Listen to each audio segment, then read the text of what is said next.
And I'm pretty sure we can just jump into it now. Can't we? Yes, we can.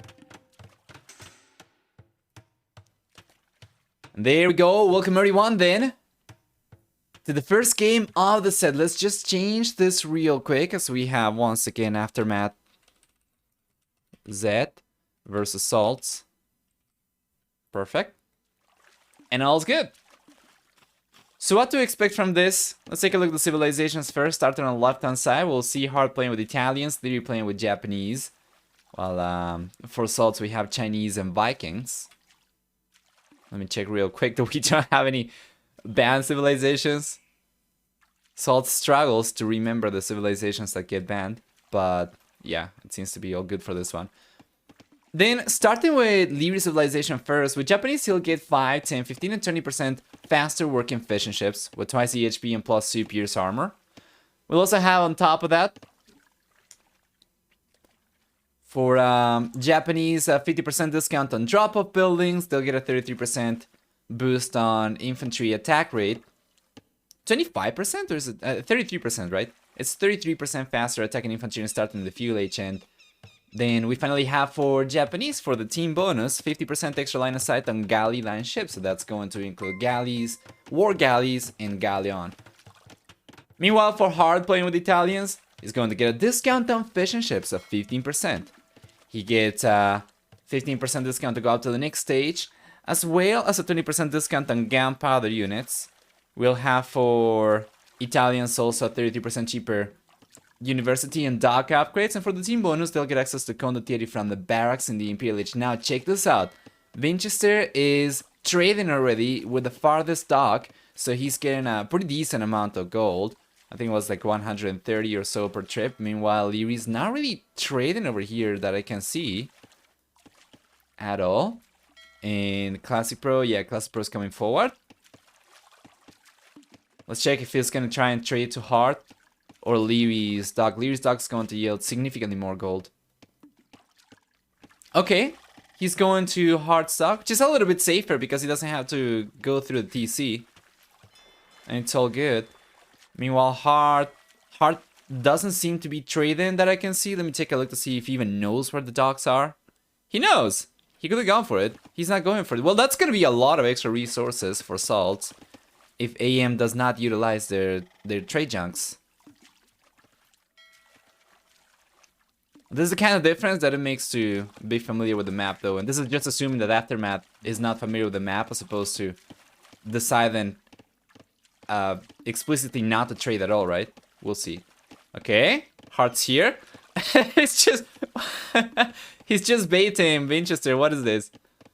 Nope, not gonna trade. Not interested in your stinky old gold. Okay, he's coming back. Well, let's take a look at SalzZ civilizations then. For Vinchester, he's going to get Chinese, which means that... Nice trade over here. Which means that we're gonna have 3 extra villagers upon starting the game, but 200 less food and 50 less wood. Now, on top of that, Chinese will get 5 extra line of sight and 5 higher population support on TCs, with 10, 15, and 30% cheaper upgrades in the Feudal Castle and Imperial Ages. And then finally, for the team bonus, they'll get also 10% extra food on farms for free.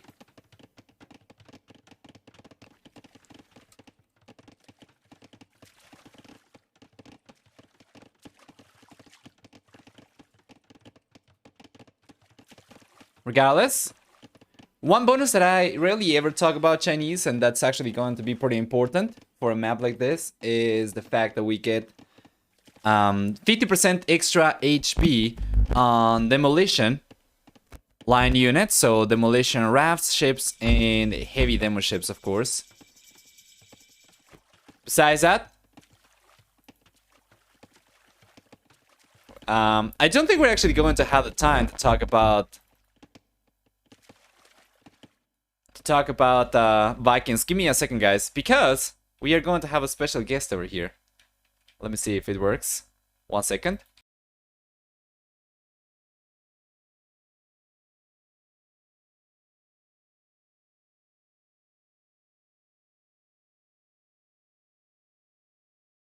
Hello there.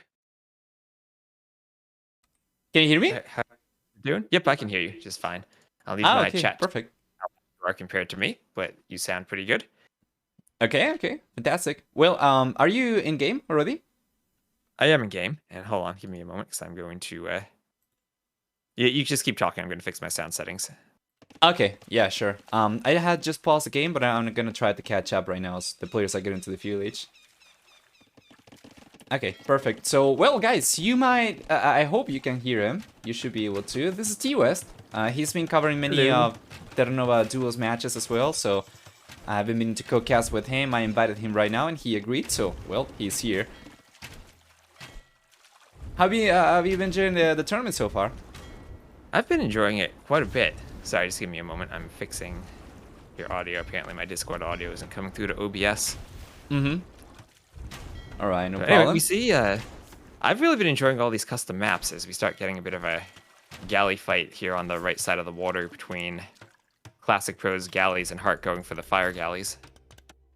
Yeah, absolutely. Then on the left-hand side, Vinchester's going for a sneaky tower behind the woodland, which we have seen on this map actually quite a bit, and it seems like it's already become part of the meta. Oh, the sneaky towers there. Yeah, well, you have a very narrow area where you can take that wood before getting pushed back to the coast, so I see why that tower would be pretty effective. Exactly. I was also taking a look at how the players approached this map at the very beginning, and I noticed that SalzZ, they were the only players actually trading, utilizing the junks at the very beginning. Now it seems like Heartt's adding a little bit of gold as well by trading himself, but I'm not really sure they were not too familiar with the maps, and I guess that would also explain why they have not gone for the trade workshops either. Yeah, only Vinchester doing it.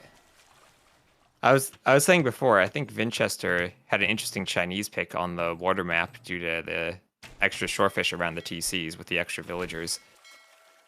Yeah, exactly. On maps like this, on maps like Takeshima, which we have seen called Crossing, during Wandering Warriors Cup, Chinese can be really strong because of their immediate access to food, which kind of prevents them from going idle with a TC and allows them to keep their villager even stronger as well. But yeah, you know, Vinchester's doing a really great job so far with both towers already coming up. He's already managed to push Liereyy away from... Heartt and Liereyy away from two different wood lines. He's forcing another lumber camp on the left-hand side from Liereyy. And meanwhile, Classic Pro is here killing the fish from Liereyy. Ah, right. And... no, I've seen a lot on the water maps that the galley opening tends to do a lot better than the fire galley opening. And I think we're seeing that here as well. Yeah, absolutely. It just scales so nicely. Once you get like past 5, 6 galleys, you don't even seem like you have to worry too much about fire galleys anymore because you can just like two-shot them. Yeah, and then you can run away. Exactly. Try to chase you. Exactly. You know, unlike archers and like cavalry units on land, because the mobility is kind of the same on water, it makes for a very nice unit. All right. Well, I feel like our SalzZ team is just kind of dominating here. Yeah. Yeah, they have all the map control, all the trade workshops. They've killed the fish. I think everything they might have wanted to do, they've done. The only thing is Lierey's up to the castle age. Absolutely. I'm not really sure what he'll be able to achieve with that. I'm trying to find exactly what he's gone for, like if he's got any production buildings, but I didn't really find anything. Just Dogscape, I guess? Yeah, I guess he just wants to go for those fire ships. We'll see, he immediately cues War Galley as he gets up. Yeah, he's going for it right away. And the thing about fire ships is they do not really scale as nicely as fast fire ships, for instance, in the Imperial Age. Like, if you have a good amount of galleys still left from the Fuel Age, you can still take on fire ships. It would not be the case if you had, like, war galleys and you had to fight against fast fire ships, but this doesn't seem like it's going to be enough from Liereyy to me. Yeah, he doesn't have that many fire ships left over to begin with. Only has, like, 5 or so. Yeah, exactly. So, by the way, are you familiar with the maps that they have selected for home maps? I've seen most of the maps. I don't think I've seen all of them. I think this is the first game I've seen on this map. Oh, is that so? Really? Yeah. Oh man, you have missed out because this game, or this map rather, has yielded some incredible games in the past. But well, you're here now. Yeah. Actually, my favorite map so far was the one with the active volcano that shoots fire at the players. Oh, right. Meltdown. Yeah. Yeah, that was a great one. Well, unfortunately, we're not gonna have Meltdown for this set. But yeah, I'm not really sure if you saw the map draft for this set. Yeah, I didn't see the map draft earlier. Okay, okay. I can share with you as we see now ClassicPro taking on the fire ships, and this comes to what we were talking about earlier as well. He can easily take care of this, right? So Right. for the home maps, oh wow, yeah. Oh, it's a GG. I think the archers got in on the left side. I'm not even sure how, but they got in somehow, Ah, and they did not correct. do it from building that TC. Is there maybe like a hole in between both those palisades up north? How did they manage to come in? If there was a hole, Oh, somehow Leary managed to wall behind it. I don't think he was chopping wood there, and I saw the archers attacking those walls for a while. I don't let me check. know. I think they Maybe might they have. walked in through the bottom. Yeah, yeah, yeah. And rewinding, that seems to be the case. Okay.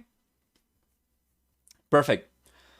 So, Okay, well, I know I did watch Hart and Leary on an earlier game, and I forget the name of the map, mhm. but it was one where you could like transport to the middle, I think, to get like Oh gold yeah. and resources, but you couldn't just walk there.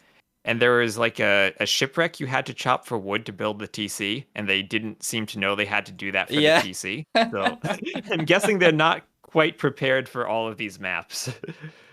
Oh man, that's probably what most people will be expecting. This is, it's become a meme at this point, but on my stream every time that we have AM and that there is a unique mechanic in the map that they do not utilize, people just start saying, oh yeah, this is the most AM thing ever.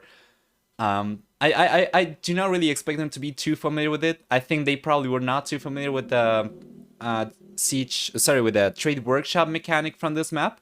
Yeah. And I'm not really sure if you know what the trade workshops did. Is it the same on all maps? I've seen that it gives a trickle of gold when you collect it. Well, you'll I don't be know if it's different resources on different maps. right. You'll be expecting that to be the case, but for this map in particular, actually, the trade workshops allow you to train villagers. Oh, really? Yeah. Okay. As a matter of fact, you can take a look at the villager count, and right now Vinchester's got the most compared to anybody. Yeah, was there a map draft that was on the Captain's Mode website, or was this just done somewhere else? No, it was in the tournament Discord because the Oh, okay. mechanic that we have for the draft, in which you only utilize one map per region from all 5 regions, isn't really something you can implement in Okay. Captain's Mode. I'll show it to you. Yeah. 1 second. It's right here. I'll share it in the chat. There you go. Let me update the score then on my overlay if I'm not going to have the draft. 1-0 so far. Favor of SalzZ. Oh, perfect. All right. Was taking a look at the achievements. Notice an incredible KD for Vinchester. The highest KD in the game. 10-1. Well, I think that's what you would expect when they know the map. Yeah. Can make a little bit of a difference, just a tiny bit. Everything else was looking so good as well for SalzZ. A stronger economy, they managed to collect a... I'm not really sure how you got your capture rate set up, but on my end I have a percentage of resources collected per team. Utilizing these bands that we usually see in-game at the end. Right.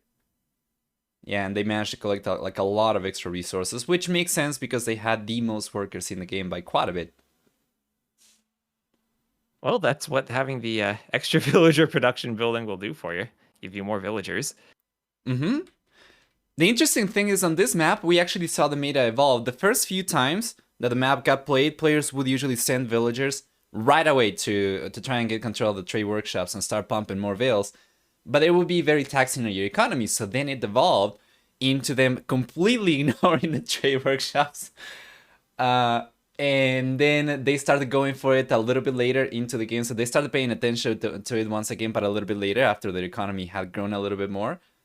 And yeah, it does come with its own risks, but this time around Aftermath didn't seem to pursue the trade workshops at all, so Are you familiar with the maps that we have for Aftermath to select for game number 2? Yes, let's see. We have Fissure and Gorge. I'm very familiar with Gorge. I think the first time I saw that was when we did it in the ECL several years ago, and I did see a few games on Fissure so far. I think I've actually seen a game at least on all of the remaining maps. Mm-hmm. Okay, Yeah. okay. Oh, yeah, the one on the left. That I think that was when there was like the Baguettes did a villager fight with the Berbers Ushuaia? on the fish The, in the the middle. very Is that the left? one with lots of shallows? Like this Yes. isn't one of AM's maps, but yeah, that one. Okay. Okay, okay. It seems like the game's already on. All right. Let me hop into it. Yeah. Spectator delay just ran out. So we're jumping into game number 2. By the way, guys, it's the first time ever that I co-cast with T-West. I just talked to him, so I was jumping into game number 1 to see if he was interested, and thank you so much for joining T-West. It's appreciated. Oh, no problem. I literally I just set up a new computer and I didn't set up all my OBS settings, so I might be jumping about and pressing buttons between games. But hopefully this works out well. It's so good. And yep, so far seems good. Reopen the dashboard. All right. And so it looks like they will be playing on Gorge. Exactly. So I'm already in the game. I've already caught up. We are 1 minute and 10 seconds into the game. I'll just talk about the civilizations real quick, the position for the players. And on the right hand side, we have Liereyy playing with Ethiopians towards the south. And then towards the very east, we have Hearttt playing with Cumans. So Ethiopians and Cumans. Meanwhile, on the left hand side, we have the exact same civilizations for Vinchester and Classic Pro. And both these civilizations already got utilized on this map quite extensively in the past. So do you have any opinion on the composition over here for the teams? When I've seen this map, I've seen that it has lots of walling and players tend to fast castle on it. Yes. So that could make sense that the Cumans have those well, first they have the team bonus that your palisade walls are stronger. Mm-hmm. And second, they're probably going to go for that feudal boom and then try to pressure after getting that boost from the 2 TCs. At least that's what I've seen when Cumans have been played in this map on the past. Yeah, that's correct as well.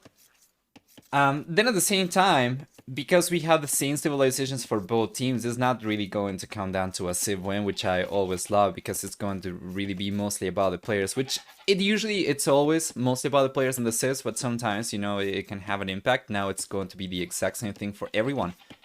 And Cumans are a very good one over here. Not only do you have a plenty of woodlines around your TC to try and get the walls up, but also you're so far away from your opponent that you usually can't get away with getting the walls up without having to worry too much about a drush or something, unless somebody goes for a very early push. Yeah, I have seen a couple of drushes, but the success there very much depends on how easily the walls get up. Yeah, exactly. Let's check. Yeah, it seems like I guess another thing to note is that you get tons of gold. Like, it's not just a main gold and a secondary gold. You actually have 2 piles of 10 gold each on the top of your plateau, and an extra gold in addition to them. You don't have any stone. That's all down in the middle of the gorge, but your maps come with tons of gold. So even if you do try to go for that wall, very defensive playstyle, it's kind of rare that you actually get punished or taken off of gold when you do it. You just have so much on your plateau that you can take. Yeah, that's the case as well. Also, the plateau usually can make it a little bit easier to defend. It depends on the positioning of the armies and whatnot, but when you have scouts and archers or knights and crossbows coming up from both teams, it's really hard to push against the other guy because the defender's advantage plus the hill, the slopes, the plateaus make it really tricky to find a good position to force an engagement if you have better numbers against your opponent, for instance. Yeah, because you're never gonna take a hill and be able to hold a hill, say near a gold or near a woodline. It's all flat up there. Mm-hmm. So we're most likely just going to see fast castle over here for Ethiopians, I would say, and Cumans will just be playing for economy in the field age. Well, I see a drush coming out for Liereyy. He hasn't done the mill yet, so this will be one of those good old pre-mill drushes, getting a hit on Classic Pro's scout. I see 2 militia and a 3rd coming from the barracks. So this will be a good old-fashioned 3 militia drush, not one of those new 2 militia drushes. The new Gotta be careful not to run into the lions in that gorge. I think you'll avoid them. Okay. Yeah. Oh, see a Drush from Classic Pro too. Okay, here Only 2 comes the militias from slope. Classic Pro. Yeah, true. But he does have the slope, though. That's what I'm talking about. But that's not the best use of it. Okay. Yeah, they're both trying to get to the top. It's coming out on top here. Okay. Wow, that was really well played from Classic Pro.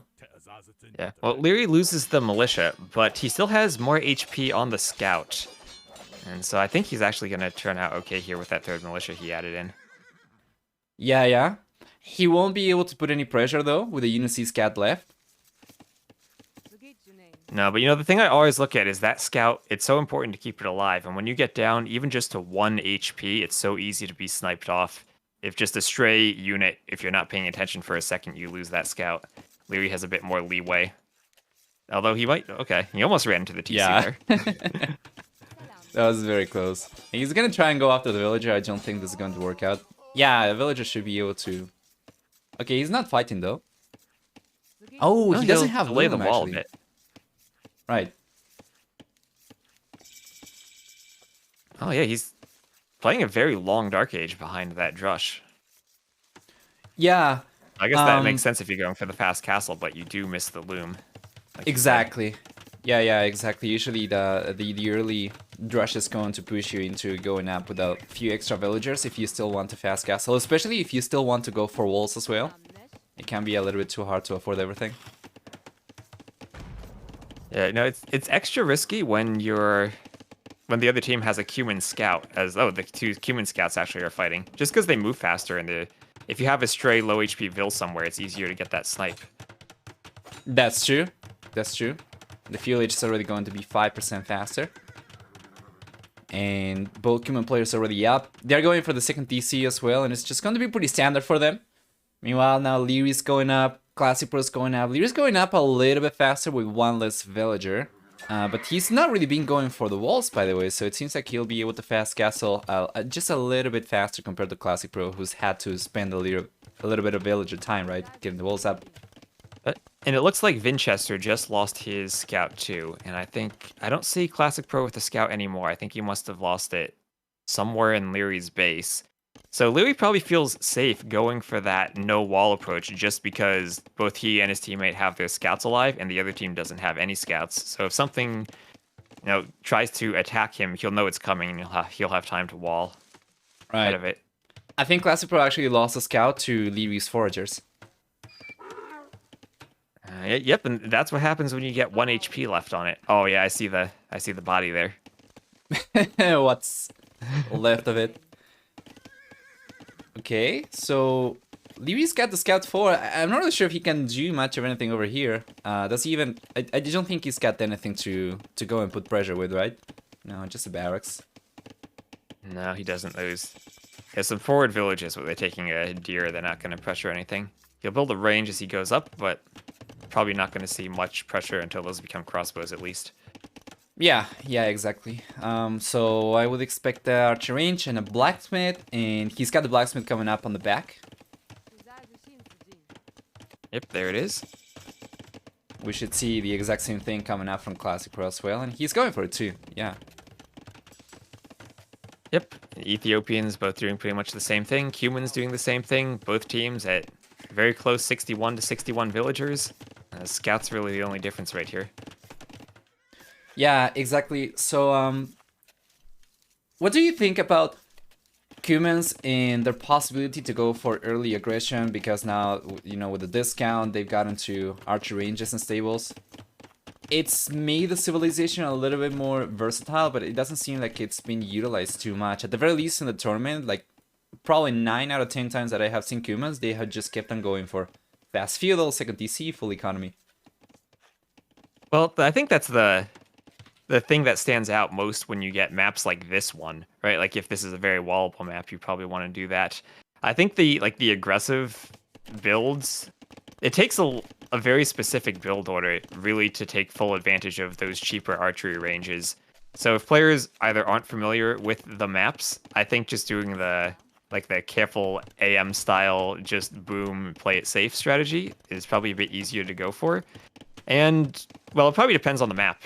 Like, I don't know if any of the maps we've seen have been particularly aggressive. Maybe that one, I forget the name of it, but it's where you have those piles of 100k wood and there's no walling. Maybe there's options for them there. Right. Samim. Yeah, that's Yeah. correct. That'll be one of the most aggressive maps from the tournament. There's that. There is Painted Desert as well. That would be pretty aggressive. Right. There is Sand Trap too. I'm not really sure if you saw it. It was from the European region. I don't remember that one. Mm-hmm. I think I have seen Painted Desert, though. Up here we see a few archers coming forward from Liereyy, though. There's one difference in their bases, is that Liereyy has kind of set up his archery ranges in front of his gold, whereas Classic Pro basically walled to his gold, and those villagers might be picked off from the other side of the wall once that crossbow upgrade comes in with Botkin. Oh, good point. Let's see. He's going for it. Only 5 seconds left, but that's a lot of extra archers for Classic Pro, but he's gotta wait so much longer for the crossbow upgrade, though. Yeah, he does. We'll see how this engagement goes for Liereyy. We know he's always on point with his archer micro. Alright. And so far, so good. Yeah.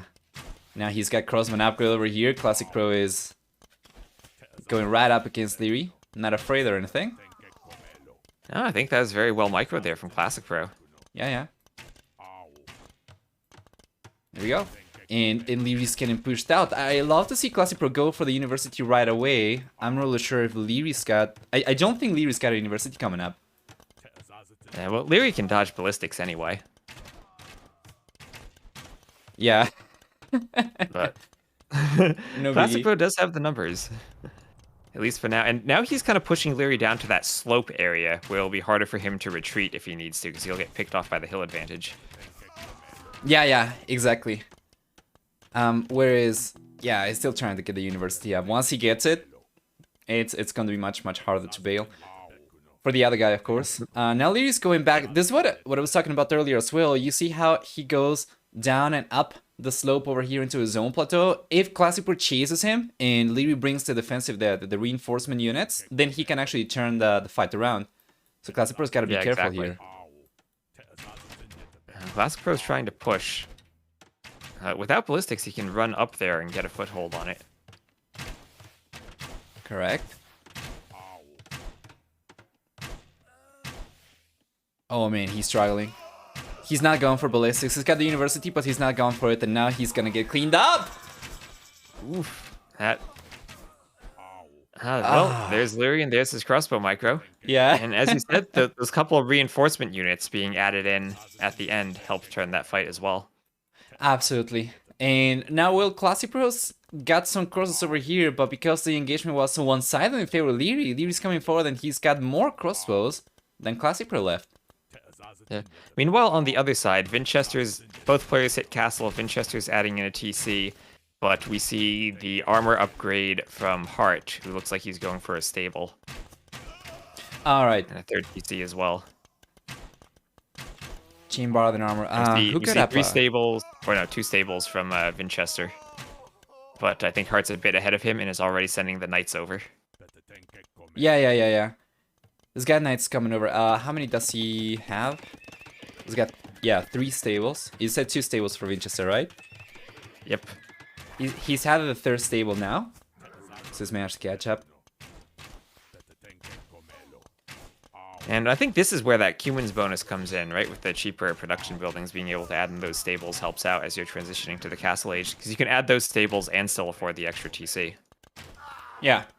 At this point, population for economy for workers, actually it's neck and neck right now. It's going back and forth. Yeah, it's still equal. Military, on the other hand, very one-sided in favor of Aftermath, though. Yeah, I think that just comes down to Hearttt being just a bit quicker and pumping out those knights. And Liereyy probably taking a couple of favorable engagements. Oh, but here we might see Liereyy getting punished for not being fully walled as the knights are coming to his archery ranges and picking off some of those crossbows he had been sending forward. Oh, true. This is really well played from Vinchester, going right up against the reinforcements so that the army forward cannot keep on getting stronger. And he could potentially get some villagers over here if he plays his cards right. Yeah, he could. He has the TC on his gold, and he tried to wall the wood line. And those knights won't have any archers backing them up. But as long as Classic Pro can continue to wall, but oh no, there's a hole. He got in by the gold. Oh man, that's really bad. The goal in the back is not mining camp. Not inside his yet. wall. Yeah. Well, this is pretty bad. Aftermath might not be getting too many villagers or anything over here, but they're certainly disrupting Classic Pro's economy. Well, they're getting a few vills now with those few crossbows. And well, this is what I said earlier, that wall being to the gold, but not far enough in front of it. Let them kind of break in and now take Classic Pro completely off of the gold. I think Classic Pro is pretty dead here. He certainly seems to be. Would you have liked to see a defensive tower maybe next to the gold? Yeah, that probably would have helped if he's not walling in front of it. It's so risky to go for the tower on this map, though, because you're not going to have any access to stone to mine. You're going to have to use the market to recover your stone after that. That is correct. For Ethiopians, at least, you do get the extra resources when you go up, so you can utilize that to try and get more stone, maybe. Yeah. Also, we see players so often using the market to sell their stone to click up. Doing the tower can slow your click up time down sometimes now.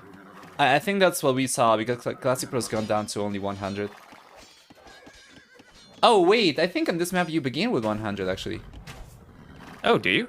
Oh, I think so. Notice that nobody else got any stone, and we only saw one extra. Ah, no, wait. Actually, both human players did go for extra TC. I would have to go back and check, but we can do that after the game's over. Wait, let me check. Do we still have the tribute events in Capture Age? No, not tribute event. Market buy sell. I see Classic Pro sold 200 stone. So he used the stone to click up. Okay.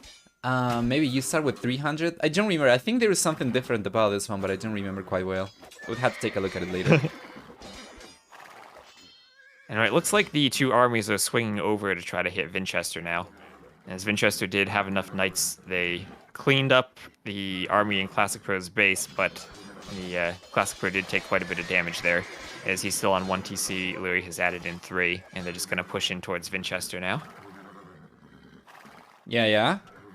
And, well, I'm taking a look at the gather economy time so far. It's looking actually pretty even, because Vinchester compensated for all the eco damage that Classic Pro took in terms of worker efficiency.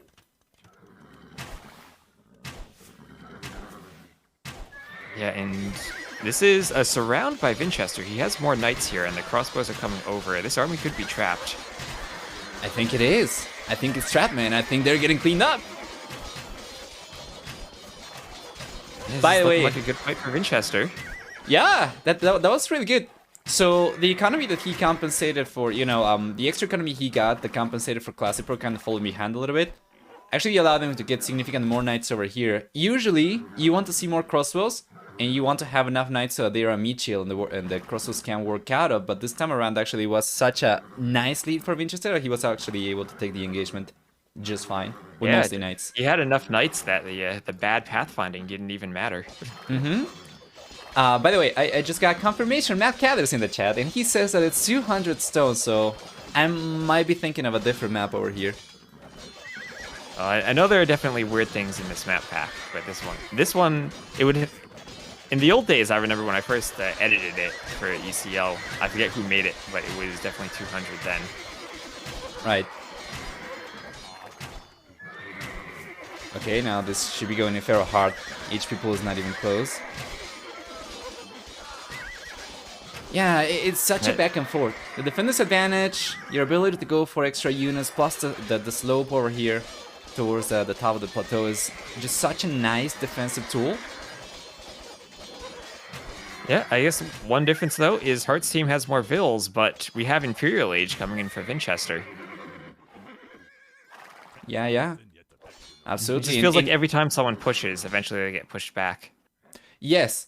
Now, Vinchester, while he goes up, he does retain still a very strong knight production. And if you take a look at the numbers, actually, he's got as many knights as, as Heartt's got. So once he gets to the Imperial Age, that's going to be at the very least the same amount of knights to become Cavaliers. He's got 8 stables.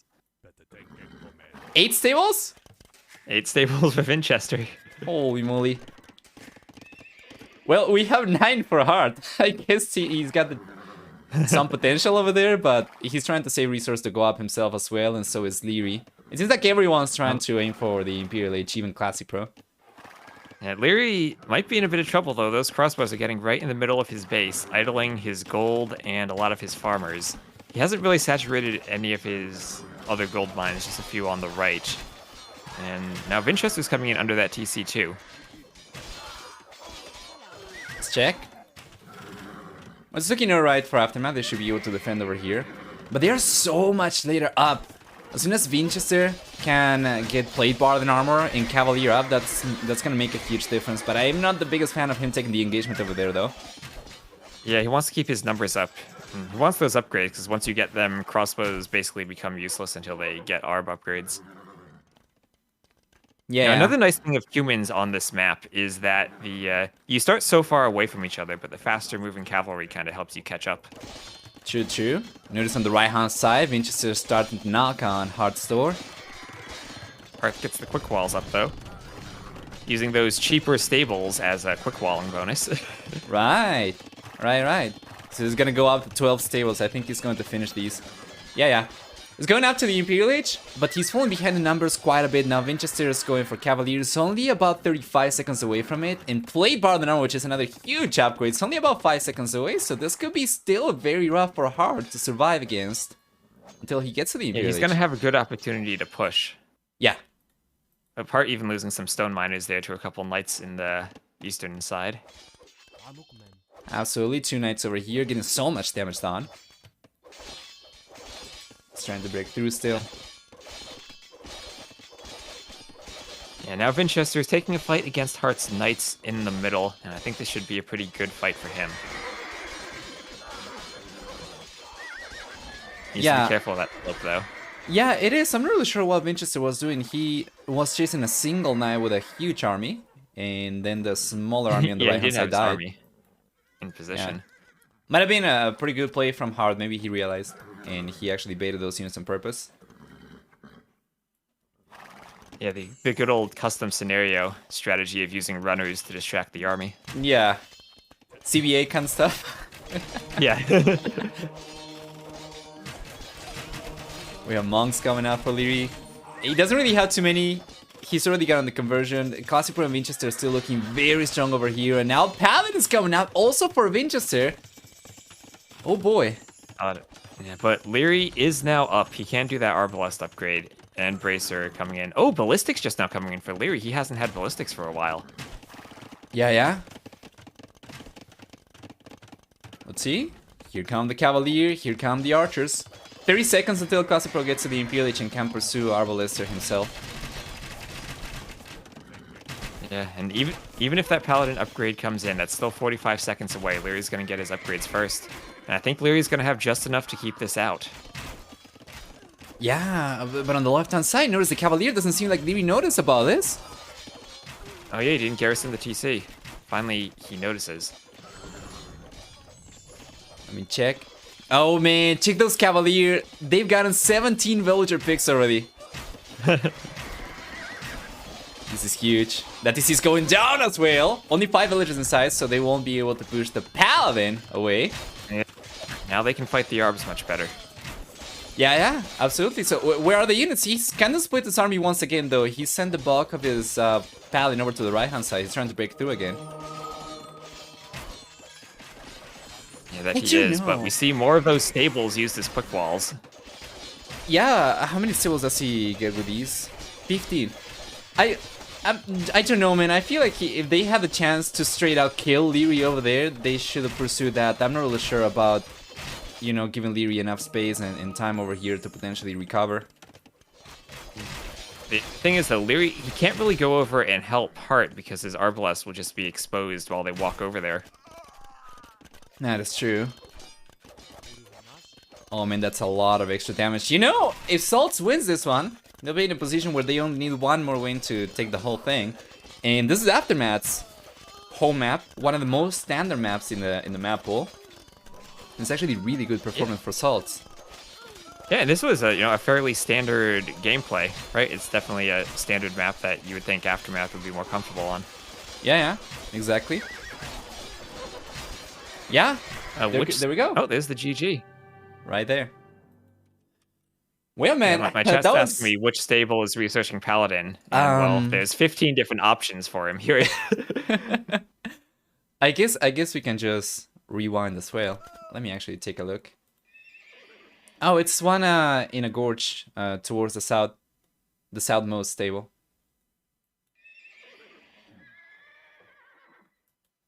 Ah, there it is. Yeah, it's fine. I don't There think I still was is a going to glow lose on it.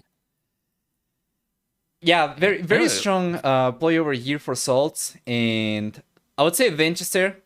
I would agree that with Vinchester being the stronger player in the team over here, he managed to actually outpace Hearttt quite a bit while playing the same civilization. He was able to get a much stronger economy going much earlier as well. When Classic Pro was getting pushed back, Vinchester was actually able to compensate for him. Yeah, indeed. As Classic Pro, still, he's about 1,000 score behind Liereyy in terms of the Archer numbers, but they were just as he transitioned to Imp so quickly, they were able to get the early Imp advantage and kind of fight 2v1 first against Liereyy and then against Hearttt, where neither player really had an answer to those early Cavaliers. Mm-hmm. Yeah. So, if you take a look at the economy, for instance, I think, when did we get the third TCs? As soon as they got to the fuel age, right? So by the time we saw the Cuban players get to the castle age, eventually, by that point, already Vinchester had managed to collect a few hundred extra resources compared to Hearttt, for instance. And from that point onwards, it was just more and more one-sided. Yeah, we see he was. Looks like Vinchester went castle a bit more slowly than Hearttt did. And that probably let him have just a bit of a stronger eco as he was adding in those knights and TCs early on. Right. Okay. Yeah. It's looking pretty good for SalzZ. Now, game 3 is going to be match point already. It is, and it will again be one of AM's home maps. That is correct, yes. And we Right. have only one home map left for AM.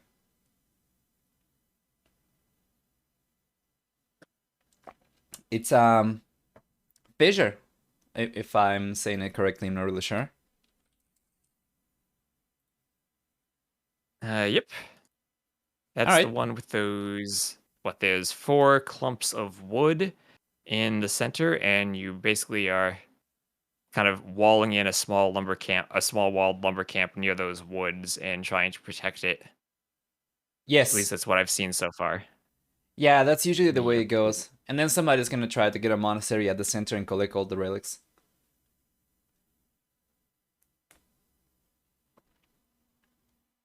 Are you familiar with the home maps from SalzZ? You said that you already saw Ushuaia. Yep, I've definitely seen both of them.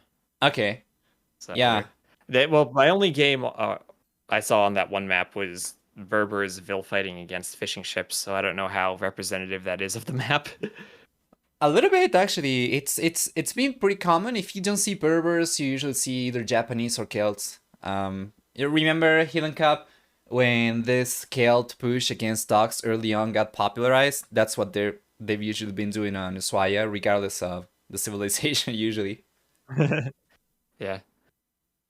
I mean, it is like if you can get the early push in, you can fight before they manage to get any type of ships out of the dock. And if Exactly. you have like a small number of even villagers or militia, you can at least fight 1 or 2 feudal age ships before they get massed up. Mm-hmm. Yeah. It's been pretty strong. Do you remember who was the player who introduced that? I don't. I feel like it just kind of permeated through everyone after a while. I forget who originated it.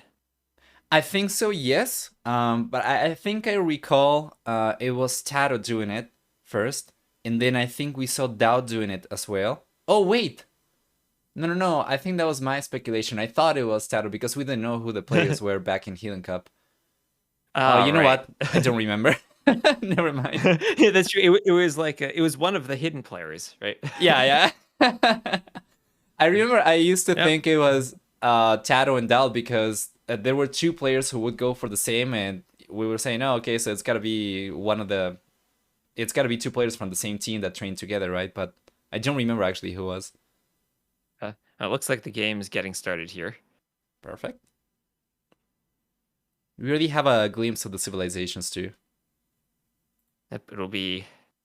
It looks like Khmer and Mayans for SalzZ against Tatars and Magyars for AM.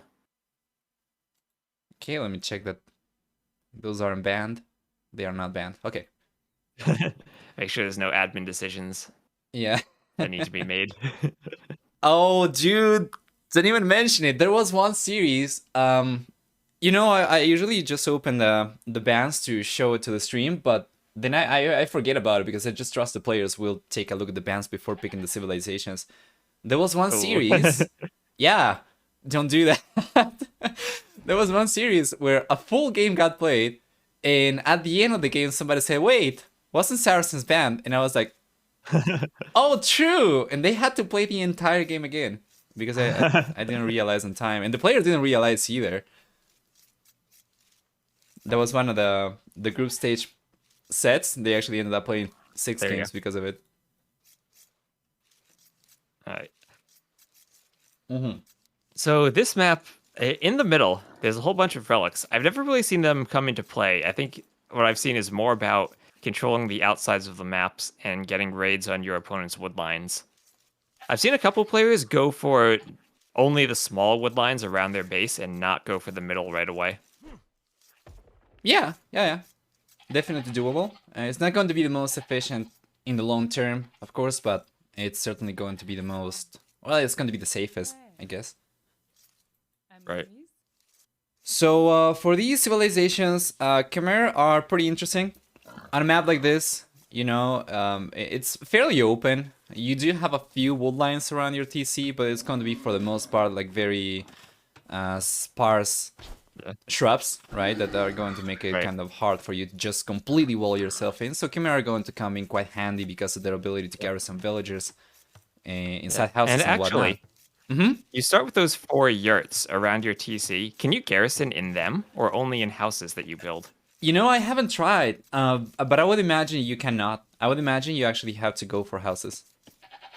Yeah, because Vinchester has one that's kind of near his berries that could be useful, potentially, but not really meant much of the potential near the other 3. Right. I don't think so, but I don't know for sure. I would have to test. Yeah, I do know that kings can actually garrison in Khmer houses, but I don't think there's any regicide in this tournament. There is. Oh, there is? Yeah. Really? There is, yeah, in the European region, there is a map called Ruins that is actually regicide. Oh, okay. Well, then pick Khmer for that map if you want to hide your kings in houses. For sure. And we actually saw a few king snipes on that map already during the tournament. Pretty fun. As you see, Vinchester here struggled slightly to lure that boar. Did the good old diagonal shot where the Vil runs out of its line of sight. All right. But he'll get it in now. Yeah, it's all good.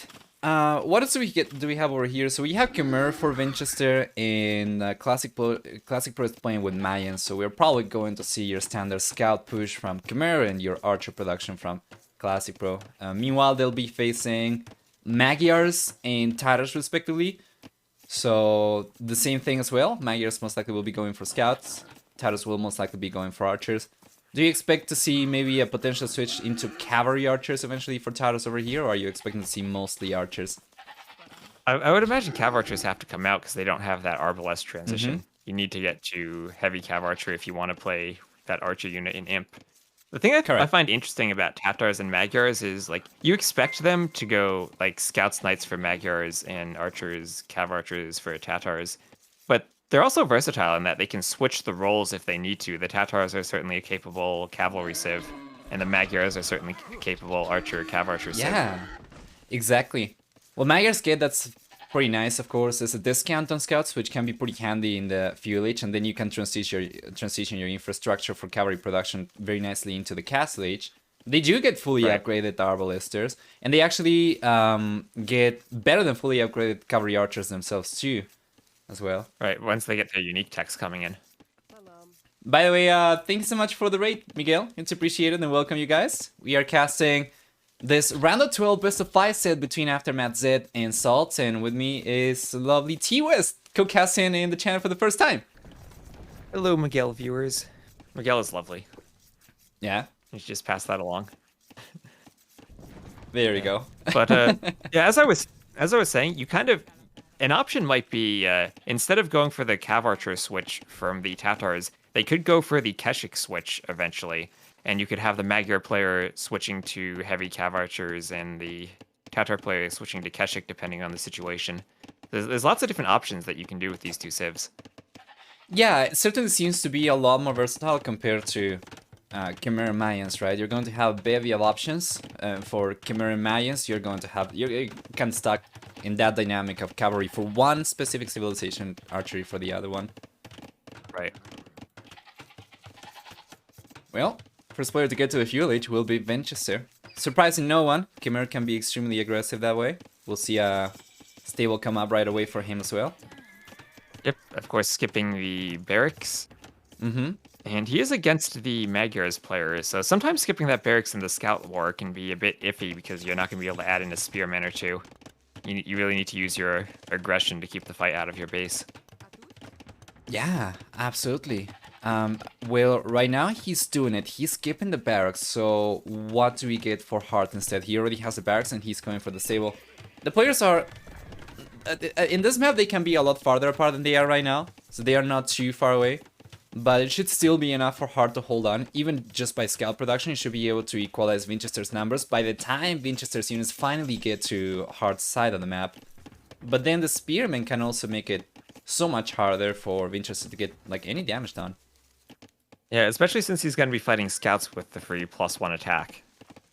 So Right. it's going to be hard to get there and have enough scouts to win a fight when your opponent will have the defender's advantage and the attack advantage. That is correct. Defender's advantage, spearmen, extra attack, cheaper scouts, everything. Interestingly enough, though, Vinchester seems like he's gonna try and target Classic Pro instead. Sorry, what am I talking about here? Vinchester is going up against Heart. I saw that the units go over to the north and I was confused for a moment. Yeah. Oh! Heart did uncover two of these little goats that are out in the middle. I don't know if they were supposed to be Vinchesters or if this map just has extra goats between the players. Go to the mill. You see them walking down to his TC right now. So Vinchester might have been down 2 goats. Ah, right. I think that might be the case. Yeah. Oh, and here we see a situation where those Vils might have wanted to jump into that yurt as the scouts are attacking them right next to it. I would take that as a confirmation you cannot garrison inside the yurts. Now that one Vil looks like he's going to get trapped. Yeah. Oh, that's pretty good. Oh, Scout goes down, though. But still the villager goes down. Oh, no, scouts are trapped. Oh, that is so good! Can he take these, though? Oh, man. It backfired. Yeah, the 2 Vils for 3 scouts, though. Now, not the worst trade as long as you actually do manage to kill off those scouts. Like, just... Yeah. I think he still would prefer to have the Vils alive. You know, once you get more than your starting scouts, when you get more than your original starting scout, it's okay to trade like 1 scout per villager or so. You can go 5 scouts forward. As long as you don't end up, you know, empty-handed against 5 enemy scouts coming to your economy, you're gonna be fine. And it looks like there's a tower going up on Heart's woodline just in time for the archers of Classic Pro to be forced away. Beautiful. Oh, and another Vil pick on those berries for near Vinchester. Nice. Okay, now he's going for the house. Alright, down south. That's a lot of scouts coming over from Vinchester, man. Let's get 7 here. Yeah, that is. Oh, does he know about the... yeah, Heart's already pulled the forage just before Vinchester actually realized about the berries. Yeah, he was running ahead of time. That was really nice by him. Beautiful. But it seems to be under pressure on the right-hand side. It's going to be mostly taking... all the action's going to be taking place on the left-hand side for the most part. Although, Vinchester seems to be trying to target Liereyy next. Yeah, it looks like Classic Pro is sending archers over, but Liereyy already has a tower on the woodline and a few defensive archers on that hill, ready to respond to it. Correct. And then down south, he's about to finish getting the walls up as well, so it doesn't seem like Vinchester will be able to do too much over here. Yeah, the question though is, will they be able to double team Lierey's archers before he can run them back to safety? Because those scouts are about ready to come in, and Classic Pro can move in with his archers at the same time. Let's see. I'm not really sure. Let's see, we have +1 armor on Vinchester's scout, no bloodlines yet though. And he has 10 scouts there. We have He's scaled. now going to be Scale bar and armor fighting is 2v1. coming up now for Hearttt, and he still retains a few scouts forward, so they gotta be careful because it's going to be double action. Yeah, but here Lierey's going to lose all of his archers. Those scouts Oh, with man. their armor decided to dive under the TC. And Liereyy walked just a bit too far forward, trying to fight Classic Pro's archers, and the scouts come in from behind. Yeah, you know, it's actually pretty good. There's only one spearman over there, could very easily go down. Actually, 2 spearmen. 1 spearman only here, easily going down to Classic Pro's archers, and there is a pause, I think. Yep, and while it's paused, we see in the north side of Vinchester's base, Hearttt has a few scouts running around, but has to retreat, doesn't have enough scouts to fight in the south. Yeah, numbers certainly looking much better for Vinchester. Interestingly enough, beyond taking the archers down, they've not really been able to leverage their military lead in order to get any villager picks, I think, on the right-hand side.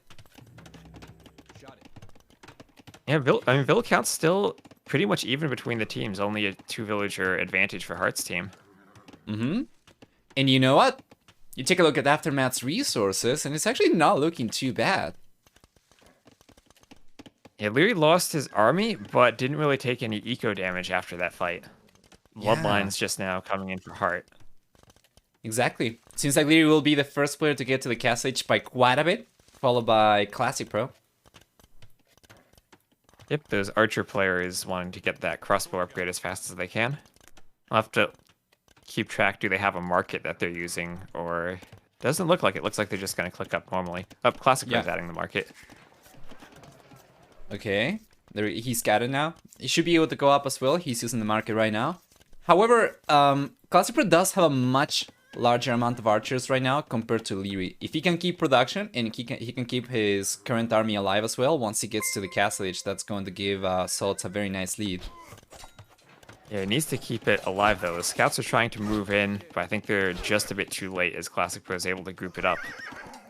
Yeah, plus Vinchester was trying to flank the scouts as well, so if Hearttt actually committed to the engagement, probably would have ended up getting cleaned up. And we see Hearttt trying to wall the southern side of his base too, but that's still open at the bottom if the scouts ever break in. And he's actually at risk of losing his gold if those archers and scouts can manage to break in through that palisade there. He did tower the woodline earlier, so he doesn't have a tower for the gold. Oh man, now we have market first. bloodlines as well for Vinchester. And Hearttt, he's got it now too. The one thing, actually, I don't think there's a lead over here for Hearttt in any sense anymore. Numbers, maybe? Nope. He's towering the gold, and I think he's managed to keep this army out. But that's still a lot of damage he's taking from it. Right now, he's gone down to almost no gold minus. Oh, it's open though! That is so close. Yeah, he just gets the tower up in time. Man, gee, you know what?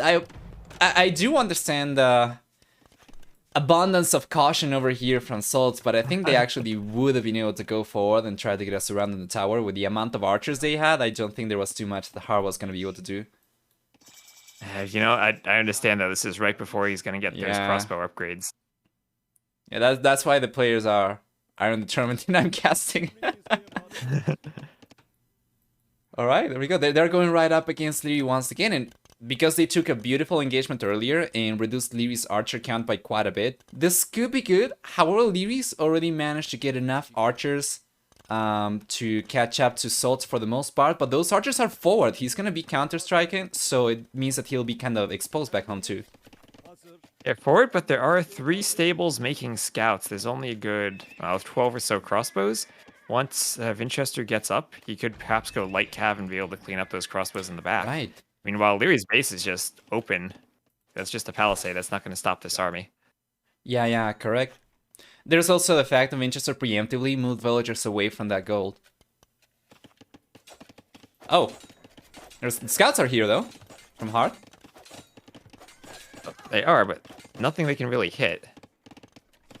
I think they might have gotten 2, but yeah, that is definitely not enough damage. Now we see in the back, Lierey's trying to run around to the back of Classic Pro's base, but Classic Pro already has more crossbows trying to search for him. Let's see. A little bit higher for Classic Pro, yes. Plus all the scouts over here, like cavalry upgrades coming up, 20 seconds away, and we have Chain Bard and armor on the way, as well as Husbandry. He's going for everything. He's going forward! He's gotta be careful! Yeah, we see 3 players having units in their base trying to clean them up all at once. Yeah, well, there's a lot of catching up Lierey's gotta do with those crossbows around Classic Pro's base. We're diving Meanwhile, the TC. yeah. Meanwhile, over here, Lierey's... Oof. it's completely idle, man. Yeah, so great move there with the light cav and the +2 to dive the TC. Heartt still has some scouts around, but they're scouts fighting light cav. They're not light cav themselves yet. And I think Lierey's gotten cleaned up in Classic Pro's base too. Yeah. Yeah, Classic Pro managed to get a scary amount of crosses over here. Well, if he can send these forward, that's going to give them a very nice lead. He's got 33 compared to only 11 crossbows from Lierey. And we have a switch to night production as well. Well, Knights are definitely the unit you want, as it looks like in the south is going to be another group of 2 armies heading back to Heartt. Heartt's still trying to surround Vinchester, but now the Knights are going to come out. They'll be able to fight the light cav. And we don't have that combination of Lierey plus Heartt in Vinchester's base like we saw on the other side. It's just a 1v1 over here for now. Yeah, exactly. With both TCs plus night production, defender's advantage over here should be enough for Vinchester to hold on. Although, as I say that, he loses like 3 villagers. Well, he does have Knights under his TC. He did have slightly fewer light cav and lost the fight earlier. And looks like his numbers are starting to fall behind. You know, Classic Pro's going down south. I don't know if it would be a better idea for him to try and go help Vinchester out over here, because that's a lot of damage Vinchester's taken already. Yeah, it is. And with that tower on Heartt's woodline, those crossbows are kind of out there in the middle of nowhere. Eventually, we might see enough Knights from Heartt to clean them off, but that is still a good number of crossbows. Oh man, there's so much action everywhere. Classic Pro's defending against Lierey once again, while trying to attack at the same time. Yeah, I think Classic Pro's done a good job of walling his map up on the right-hand side and using that tower on the wood line on the left. There's nowhere Lierey can really push in with only crossbows without any knight support. Yeah, that's a really good point. Classic Pro's got a bunch of extra crosses coming out by the minute, of course, so he should be able to hold on over here just fine. He's got 4 archer ranges, compared to only 3 from Lierey as well. And this is the point where if things keep going like this, we have these 4 archery ranges for crossbow into arbalest. The Tatars aren't going to have that smooth transition. These crossbows don't get that arm upgrade. Let's see. There we go. What is Heartt doing right here? He's trying to assess the situation. He's trying to go back and forth.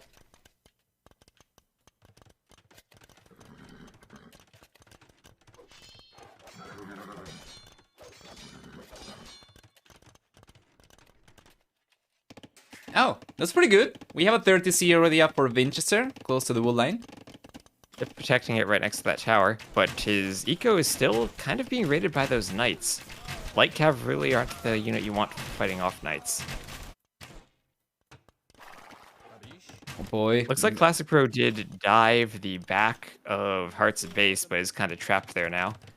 Yeah, and at the same time, actually, he ended up getting pushed away from the wood line. We have a lot of crosses from Vinchester.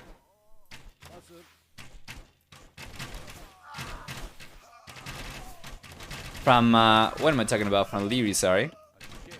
Yeah.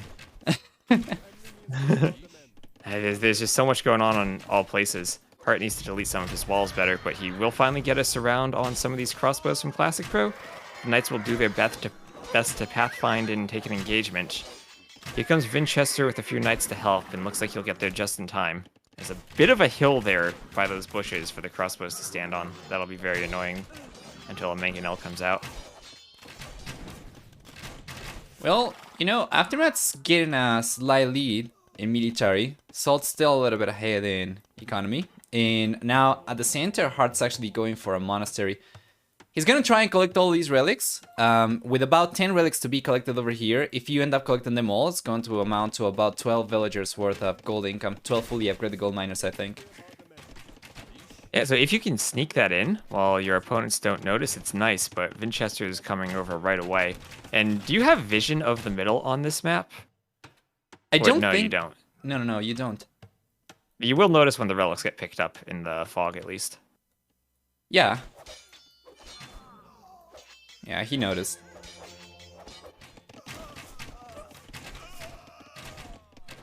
Very good defense for Classic Pro. Yeah, he's going to end up cleaning out the crossbows from Liereyy, pushing the rest of the units away. And now SalzZ managed to stabilize while still retaining their villager lead, actually. By quite a bit as well. And Vinchester is adding his own monastery to the middle as well. Yeah, that's pretty good.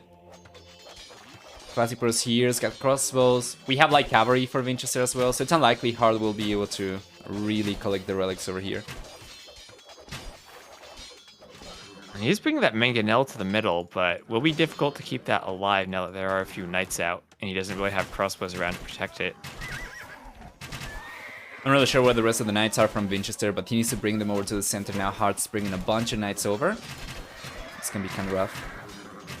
Oh yeah, and if those knights from Vinchester get cleared up, that makes that Mangonel much more useful. Yeah, and he's gonna try and force the crosses over here. I don't think Classic Pro's gotta get out of here. I think he needs to try and take advantage of this, you know, the choke point. But that's exactly a position where the Mangonel is gonna come in handy. Yeah, Vinchester trying to send more knights over. See, Heartt lost both of the monks, and it looks like he doesn't want to risk the Mangonel going down to knights, and they're just going to clean this crossbow army with their knights. Yeah, the interesting thing is, Aftermath, they do end up taking the most favorable engagements for the most part, but they've still been struggling to take advantage of their military lead. SalzZ always been able to catch up. Meanwhile, they have retained their equal lead themselves, SalzZ, of course, and I don't know, it just seems like it's been struggle after struggle for Aftermath over here, despite the pretty decent engagements they've been taking. Oh, they will clean this monastery in the middle and probably get all 10 of the relics. There's no relic victory, is there? No, just conquest. Alright. So, well, this will be a pretty good eco boost. Okay, still it doesn't look like anyone's Vinch. near Imp anyway, so Yeah. this will give them an advantage to push now. Now let's see if they can take advantage of it. KD. Yeah, KD has been a little bit better for AM. I would say mostly because of the last few engagements they've been taking. Yeah, and they do still have the higher military numbers. Alright. Seems like Classic Pro is trying to aim for the Imperial Age. Okay. Never mind. Not really sure what he queued up. He's still a bit away. He just did Thumb Ring, so that probably took some of his food away. Yeah, I think that's it. By the way, Cocaster is T West. I need to update the command. What's your URL on Twitch? It's T West AoE. No spaces or underscores or anything. Okay, perfect. There we go. Thank you. Now we have like one fight spreading across 3 areas at once as both players are trying to pick off crossbows with knights. It's pretty difficult. I think SalzZ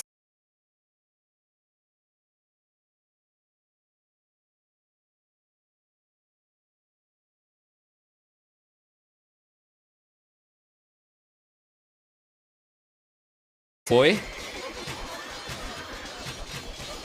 There's still more knights there for Vinchester and more crossbows for Classic Pro, I think. I do prefer the extra crossbows. I think this can be a game-ending engagement over here. Check the advantage right now for SalzZ numbers. Yeah, they've really pulled ahead after that. That's the strength of those mines with all their crossbows. And we have 6 of those relics now in Heartt's Monastery, but that's not going to be enough to overcome a 50 villager difference between the teams. Oh man, and also check Classic Pro's resources. He's going up soon. He just needs to click the button after he finishes that monastery. And he's up. There we go. And nobody else, especially from Aftermath, seems to be anywhere near having enough resources to go up. Yeah, they're trying to push into Lierey's base again. They're going to lose that monastery in the middle. Well, 99 villagers for Vinchester. He's got almost twice the villager count compared to Heartt, for instance. Almost twice compared to Liereyy as well. Maybe in a few minutes. He's got the vill count of the other team. Yeah. All on his own. And he's not really going too heavily into knights, so it seems to me like he'll try to save the resource to go out to the Imperial H2. Although, he's going for more like cavalry now. And it looks like Heartt has his knights over here on the right-hand side. And this could be a clear-up of most of Classic Pro's crossbows before he gets Imp. He's still 90 seconds away. And I think he's going to lose his army while imping. That's something you never want to happen. I just noticed that it seems like there are some bitrate issues with the stream. Guys, by the way, I cannot really do anything while casting, but I'll try to fix that after the game or the set. Sorry about that. As you said, Vinchester was trying to save those resources, maybe for Imp, but when he stopped producing those knights, it did give AM an advantage to kind of come back and retake the middle and win that fight against Classic Pro. I think it's worth it, though.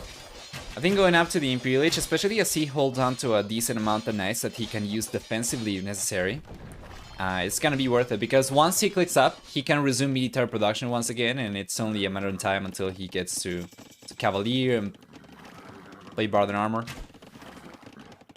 And Classic Pro just hitting Imp now. Vinchester, the only player actually who's added in additional TCs, everyone else still on 1 TC.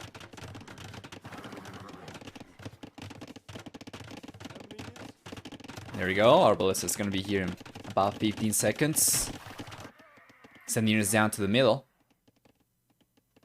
Yeah, looks like he's chasing, trying to help out Vinchester, and thinking if they can clear this army, then they'll be good.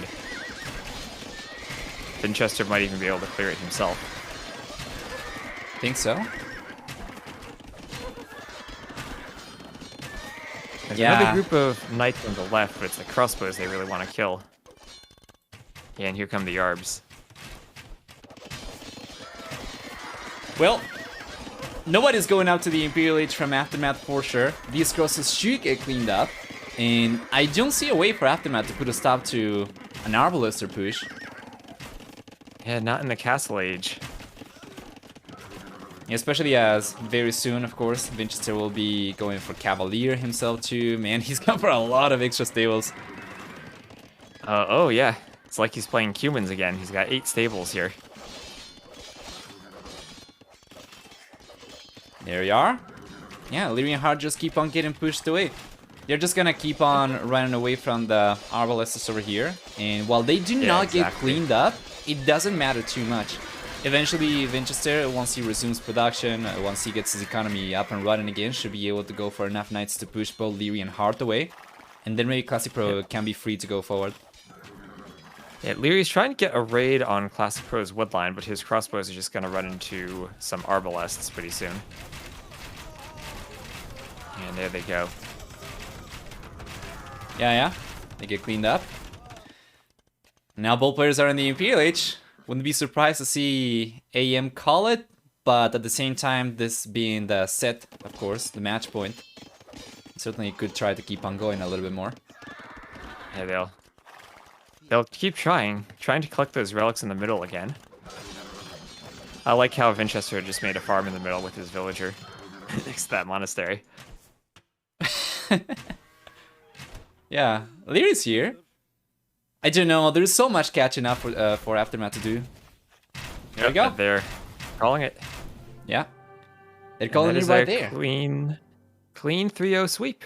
I think in the first game they probably didn't know the map, but the other two games were very good wins there for SalzZ, that SalzZ team.